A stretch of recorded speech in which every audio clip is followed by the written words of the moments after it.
I was a lone recreation ranger in a small district in southern Idaho. The nearest town from the guard station where I lived was about an hour and a half away by car. After moving into the guard station, I had already had my fair share of problems, and I was only a couple of months into living there. The solar power was not working, and I hadn't slept well for a while due to various factors, which included bats in the cabin and some sort of animal walking on the deck at night.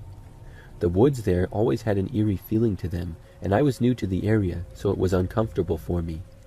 After 2 months into the seasonal job, I started to hear something walking and scratching on the deck at night, and perhaps even on the door. Now, this district was known for its badgers and beavers, so I didn't think much about it. When leaving the cabin at night, I always had an eerie feeling like I was being watched. One night, I was returning from my grocery run and had a bad feeling. At the time, I did not have my shotgun in the vehicle. After stepping out of the vehicle, I looked to the right of the cabin about 50 feet from my front door. All I could see was 2 eyes and 4 feet off the ground. To say I was freaked out was an understatement. I started yelling loudly to try to scare the eyes off, but the eyes only crouched down and inched closer. At this point, I could tell it was a large animal of some kind, definitely not a coyote. I tossed a piece of firewood in the general area, and the creature leaped back a bit but did not make a sound. I tossed 4 or 5 more pieces, and the creature still inched forward. At this point, I fumbled with the keys to unlock the door, and I managed to get inside and grabbed my shotgun. Technically, you're not supposed to have guns in government housing, but living out in the woods in the middle of nowhere means I didn't follow that rule. I went back outside with my shotgun now, and the creature was a bit closer. I still could not get a good look at it with my old crappy headlamp. I loaded the shotgun and continued to throw pieces of wood with one hand. Finally, the creature walked back into the brush.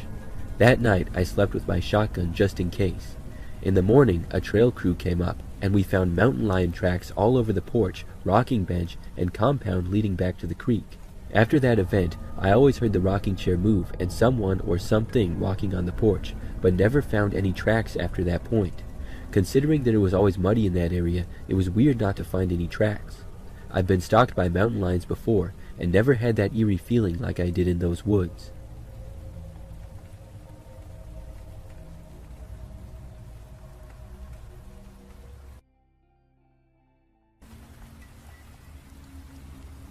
I have been a forest ranger in the United States Forest Service for almost 15 years, but this took place about 3 years after I joined. We were getting calls about a lone wolf with a collar on hanging around campsites. It was weird since wolves aren't known to be in the area, but when you work in the field long enough, you start to realize anything is possible. No calls had mentioned violent behavior from the animal, thankfully. I departed from the station around noon to check out the places where it had been sighted. I wandered around for 3 hours, looking for the wolf until I took a break to drink some water. I sat down, had a snack, drank some water, and was getting ready to go again when the thing was only about 20 feet from me, trotting near the tree line. It seemed friendly and had a collar, so I whistled to it and he came over to me. Getting a closer look, I could see that it wasn't a wolf. It was huge, but it was dark and didn't have the right body structure, though I could clearly see why it was confusing from a distance. I radioed in and reported that I had the dog with me, but as soon as I said I would bring it in, the dog took off. It was like he was playing to see how far he could get me to chase him. I went after it, and I swear it was a game of chase for at least 5 minutes as we steadily ran through the forest. The dog finally slowed down near a rockbed creek area and started pacing around a spot. I drew closer and didn't see anything off at first. Then I noticed. The overgrowth had almost disguised what appeared to be bones. I called it in immediately, and another team was sent to recover the remains. When I went to retrieve the dog, he was just gone. But the dog wasn't a priority anymore at that point. He was friendly enough, and I figured we'd catch up with him later. The bones were identified as a teenage male's who had died by a self-inflicted gunshot wound to the head. He'd been reported missing in the area long before I became a ranger, and there had been pretty much no hope of finding him. I spoke to the mom on the phone, who had called to thank me personally, and she asked how I had found her son. I mentioned the black dog, then thought that I had said something wrong since there was a pause on her side of the line. After a couple of details about the dog, she quietly explained that her son, who struggled with making connections, had sunken into a deep depression after the death of his best friend, the very dog that had led me to him. I think I spent the rest of the day stunned. I continued to be in disbelief in a way, but I know what happened.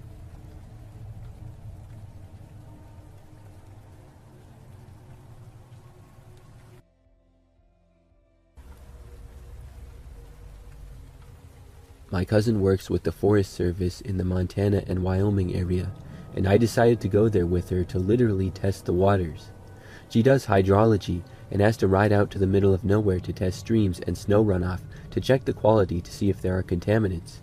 I thought that sounded like fun, and I wanted to do a bit of a tour with her to see the area. I also wanted to see if that type of job is something that I would be interested in after I finished school.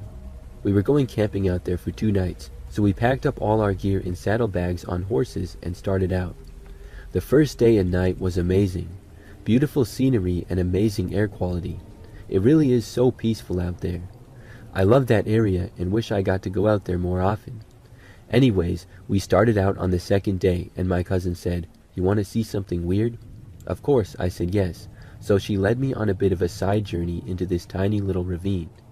We ended up traveling about 2 hours away from the actual path we had laid out. At the very end of this fold in the land, she dismounted and told me to get off my horse as well. We tied them up in this gorgeous little clearing, and she told me to follow this tiny wildlife path and bring our little rechargeable radio. It was one of those radios that you can plug in or wind up, and it also acts as a lantern if you really need it to, but that kills the batteries quickly. I went down the trail with my cousin following behind me, and out there in the middle of nowhere was a huge coil of wire sticking out of the ground. The wire itself was not weirdly large like some buried transmission wire, but small wiring for a house. It trailed off into the brush and trees, so naturally I decided to follow it out of curiosity. My cousin trailed behind me as I now followed the wire. This wire, after coming straight up from the ground, was strung across limbs of trees and then back to the ground. Then it snaked around rocks and finally dead-ended into an outlet. That outlet was mounted on the side of the desk. It looked like a school teacher's desk from when I was growing up, with a metal base and a wood and plastic top thing. The desk looked like it had been in place for a few years at least, not incredibly rusty, but it was weathered. I opened the drawers of the desk, but they were all empty. No chair, no building, no nothing. Just this outlet and this desk. I was staring confused at this desk in the middle of a forest when my cousin took the radio, pulled out the cord, and plugged it into the outlet. The radio lit up and started blaring static. The wire was being fed from somewhere for the outlet to actually work. The place where we were had no road access, no buildings for many miles, and no other people around it, yet there was a live outlet. Super weird stuff. No spooky jump scares or anything like that, just one lone power desk in the middle of the woods.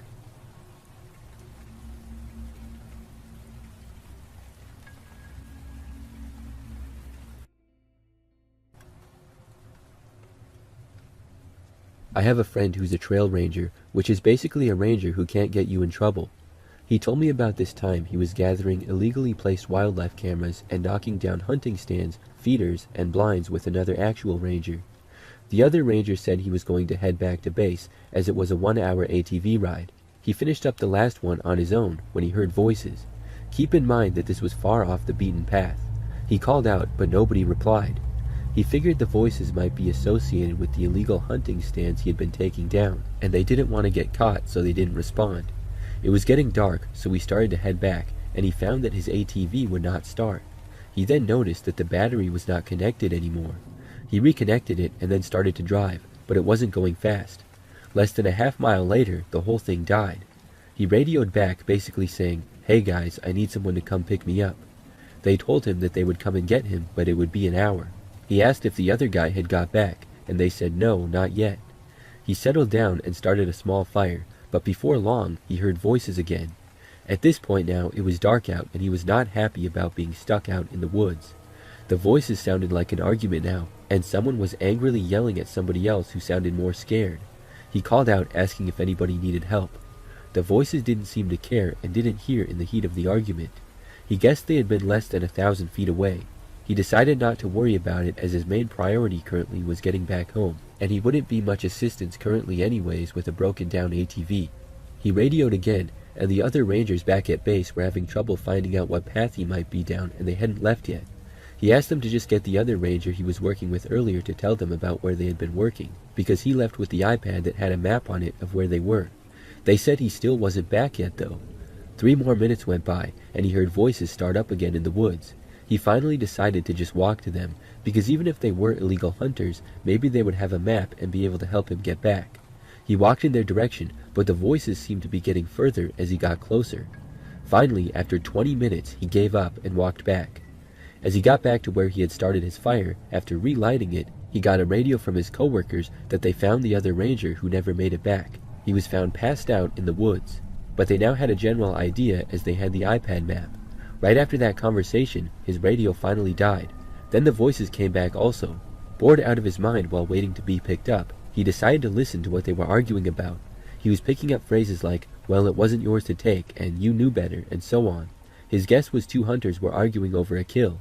Then he heard one of them shout something unintelligible followed by silence. The next thing he heard was a loud bang, a gunshot. He doused his fire and hid. After that, he heard nothing at all, and it was just his breathing for the next half hour until he saw ATV lights. He told the guy who was picking him up everything, and they radioed back to base.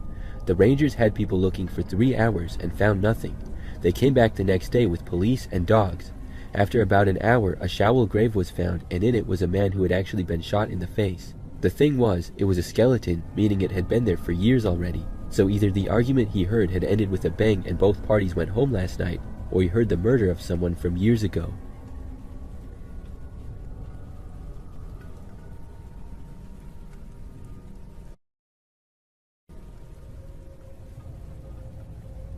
This takes place a few years ago. I like to go camping, and I go a decent amount. I prefer to camp alone, and I love to be in the great outdoors. One time, I went a few hours away to this quiet campsite. There they have some places for people to take RVs or whatever, and they have spots out by the woods where you can set up tents.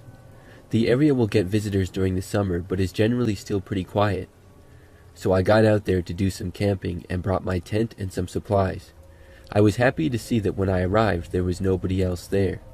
So I walked out and went camping to a spot that was kind of far out but surrounded by mostly woods. To give some detail, there was a road through the park, and off that was a main campground which was empty. Then there was a path from there which led to a couple of smaller campsites for tents. I was in that back area, and behind me was a large woods. There were walking trails in the area as well, obviously, and I had been here a few times before and knew it pretty well. So I set my tent up and stuff and then hung out there for the night. I had a campfire going, and it was a relaxing evening.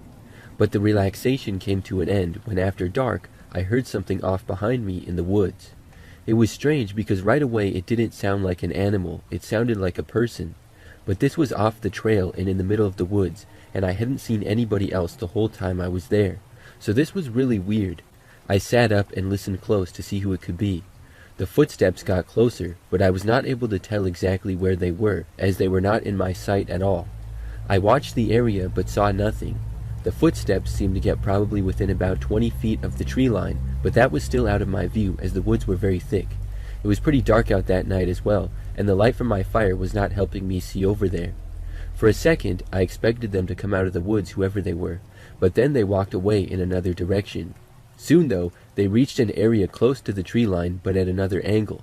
I still couldn't see them, and they seemed to stop because I didn't hear anything for a short time. When I heard them moving around some more, I called out this time. I said, "Is anybody there?" There was no response. I know they could hear me, so this made me suspicious. I got up and started to walk over, and I yelled at them again.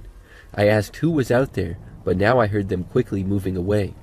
I didn't bother going in the woods, but I looked to see if I could see anything. However, I could not. I went back to my fire and then stopped hearing the noises altogether.